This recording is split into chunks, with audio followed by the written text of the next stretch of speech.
Alors, c'est reparti pour une nouvelle vidéo sur la... Beaucoup de personnes m'ont demandé des éclaircissements sur les déclinaisons, le datif, le fameux datif et accusatif en allemand. Euh, oui, c'est vrai que c'est beaucoup de personnes trouvent du mal avec ces modes. Même après avoir appris la langue, ça reste toujours quelque chose de mystérieux, quoique pour moi c'est un truc simple. Donc, on va essayer de le voir là tout de suite. Il faut savoir que, enfin, les déclinaisons, il faut savoir déjà que les déclinaisons, ça renseigne, ça renseigne un peu sur l'action du verbe. Et en allemand comme en français, il existe quatre modes de déclinaison. Le nominatif, l'accusatif, le datif et le génitif, comme en allemand, comme en français. Pour ceux qui connaissent l'anglais, l'anglais c'est complètement... c'est une langue qui a perdu un peu son âme, c'est ce qu'on dit, dans ce sens, puisqu'ils ont perdu toutes les déclinaisons qui existaient avant en anglais. Pour ceux qui parlent le russe a six déclinaisons. C'est encore plus compliqué que ça. Donc en allemand comme en français, il y a quatre déclinaisons. Le nominatif, c'est très très simple. C'est quand on nomme quelque chose. Quand je dis une voiture, hein, der Wagen, c'est simple, c'est nominatif. Je nomme quelque chose. Le mot nominatif, c'est le plus simple. Après, il y a l'accusatif et le datif qui sont, au fait, qui dépendent de certains mots qui viennent juste avant. Soit les verbes, soit les prépositions. Donc on va voir un peu comment les reconnaître et comment jouer avec. Euh, bon, en allemand c'est un peu plus compliqué qu'en français parce qu'en français la déclinaison elle est, si on veut, elle n'est pas visible, elle existe mais elle n'est pas très visible. Donc, c'est-à-dire au nominatif et à l'accusatif en français c'est la même chose. Elle est là, c'est pas qu'elle n'existe pas, elle est là, mais c'est la même chose. Et en allemand ça change, donc la forme des articles, la forme des adjectifs change. Elle se décline. Tout se décline. Donc, voilà ce qu'on va voir. Donc, on va commencer par l'accusatif. L'accusatif, c'est, comme on dit en français, euh, le complément d'objet direct. C'est-à-dire, pour répondre à la question qui. Hein, si je dis ou quoi. C'est l'objet direct de l'action. Hein. On va voir quelques exemples ici. Par exemple, on a le côté allemand et le côté français. Donc, par exemple, ein Kuchen, un gâteau, der Kuchen, le gâteau. Donc, voilà la forme nominative, tout simplement. L'article indéfini, l'article défini. Voilà. Si je dis en allemand ich esse, là, c'est là einen Kuchen. En français, je dis je mange un gâteau. Ça ne change pas hein, de la forme nominative. Par contre, en allemand, c'est là où l'article se décline, parce que quand je réponds à la question je mange quoi, je mange un gâteau, un Kuchen. Donc, c'est l'objet, c'est le complément d'objet direct de l'action du verbe essen, manger. Donc, là, c'est ça l'accusatif. C'est le complément d'objet direct et en allemand, il se décline. Donc, il prend au masculin, ici. En français, on voit que ça ne change pas. C'est la même chose. Un gâteau, je mange un gâteau. En allemand, l'article indéfini prend en au masculin. Ein Kuchen, der Kuchen, ich esse einen Kuchen. Je mange un gâteau. Ich esse den Kuchen. L'article défini change aussi, devient Kuchen devient den avec le masculin. En français, ça change pas. Je mange le gâteau, ça change pas. La déclinaison, elle est là, mais sauf qu'elle est pareille. On pourra dire pourquoi les Allemands déclinent. Voilà.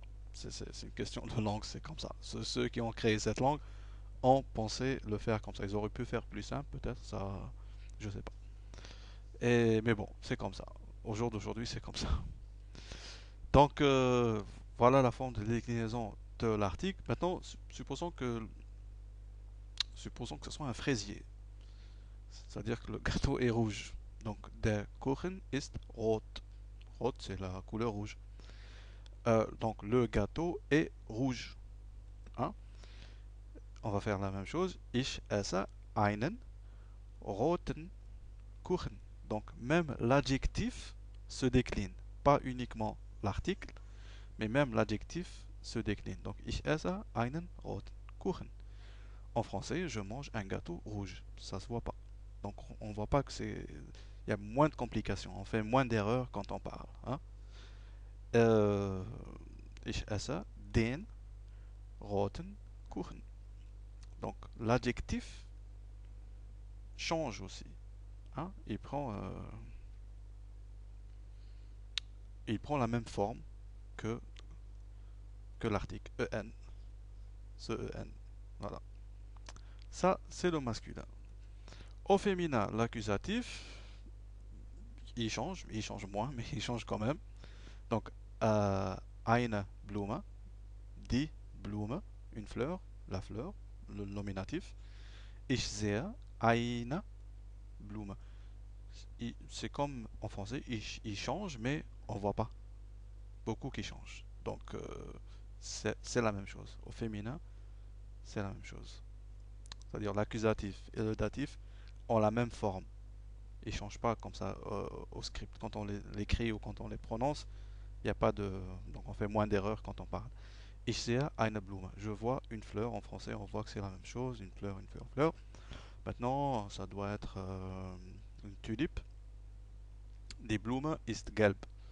La fleur est jaune. Donc ich sehe eine gelbe Blume.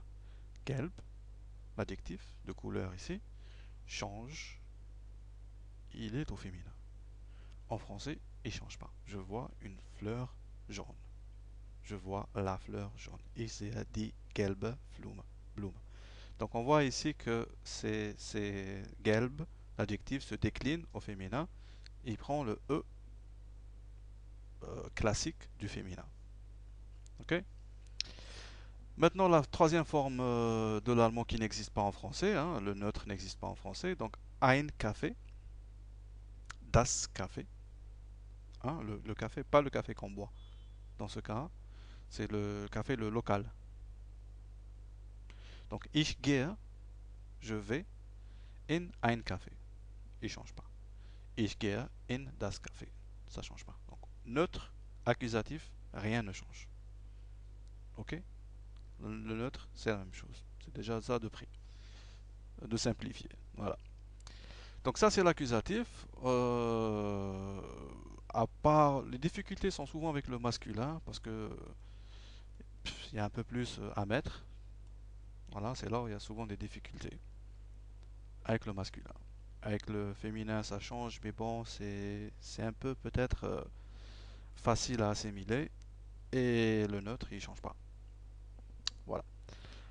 On passe au datif. Donc le datif, c'est le complément d'objet indirect.